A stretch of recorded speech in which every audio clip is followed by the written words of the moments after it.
কিশোর gang 143 গ্রুপের leader Prince Mamun. কি মামুন কিশোর গ্যাংয়ের লিডার? না, আমি এটা বিশ্বাস করি না। মামুনের তো কিশোর গ্যাংয়ের লিডার হওয়ার যোগ্যতাই নাই। তার যোগ্যতা আছে শুধু আন্টি নির্যাতন গ্যাংয়ের লিডার হওয়ার।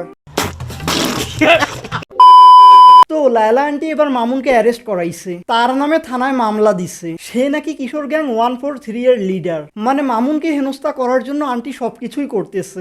না, কাজটা কিন্তু ঠিক হচ্ছে না। আমার অনেক খারাপ লাগতেছে সেই সব পুলিশগুলোর জন্য যাদেরকে প্রতিনিয়ত মামুন আর লায়লার ফেস টু ফেস হইতে হচ্ছে। হ্যাঁ, হাসি খুশির দিন শেষ, এখন নাকের পানি আর চোখের পানি। সে মাদক, সে নারী কেলেঙ্কারি।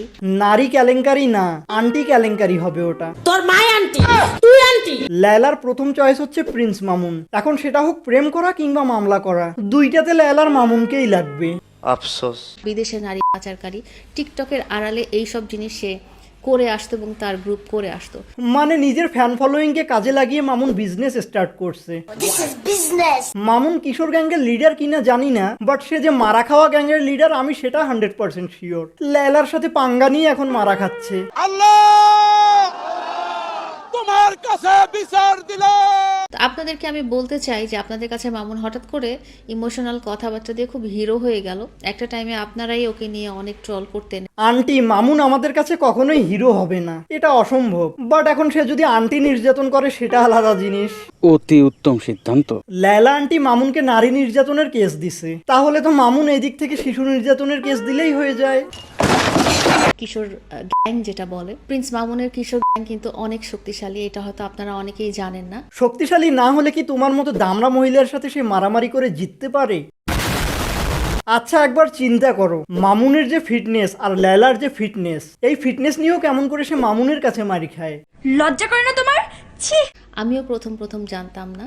সে বারবার তার সুন্দর চেহারা, তার কম বয়স, সুন্দর চেহারা, হ্যাঁ মামুন অনেক সুন্দর, বাট তখন যখন তার তুলনা ঝাড়ুর সাথে করা হয়। Wow, beautiful. তার প্রতিবন্ধী ভাই বোন, সে তার পরিবারের একমাত্র উপার্জনক্ষম ব্যক্তি, এসব বলে সে কিন্তু বারবার মুচলেকা দিয়ে বের হয়ে যায়। মামুনের ভাই বোন জন্ম থেকেই প্রতিবন্ধী, আর মামুন টিকটক থেকে প্রতিবন্ধী। ফ্যামিলি সংখ্যা কতজন বা বাচ্চা কাচ্চা কতজন আছে? দুজন সন্তান আমার। হ্যাঁ, তার দুইটা সন্তান, মামুন আর মেহেদি। এই যে মা, না না মা নয়, সৎ মা, সৎ মা। মানে দুজন কি ছেলে না? দুজনই মেয়ে। দুজনে। তারা কি করছে না? তারা বাসায় থাকে, পড়ালেখা করে, স্কুলে যায়। যার যেটা নাই সে সেটার মর্ম অনেক ভালো করে বুঝে, তাই তো আন্টি তার সন্তানদেরকে ভালো করে লেখাপড়া করাচ্ছে। দুইবার ইন্টারমিডিয়েট ফেল। মামুনের লায়লা হচ্ছে বাংলাদেশের নক্ষত্র, তাই ডক্টর ইউনূসের কাছে বিনীত নিবেদন, প্লিজ তাদেরকে স্পেসে ছেড়ে আসার ব্যবস্থা করা হোক।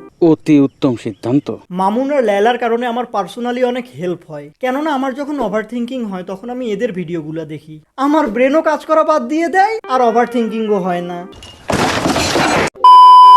ওকে, সো ভিডিও ফিনিশড। এতদূর ভিডিওটা দেখে থাকলে লাইক শেয়ার এন্ড সাবস্ক্রাইব করে ফেলো, এন্ড দেখা হবে অন্য কোনো ভিডিওতে।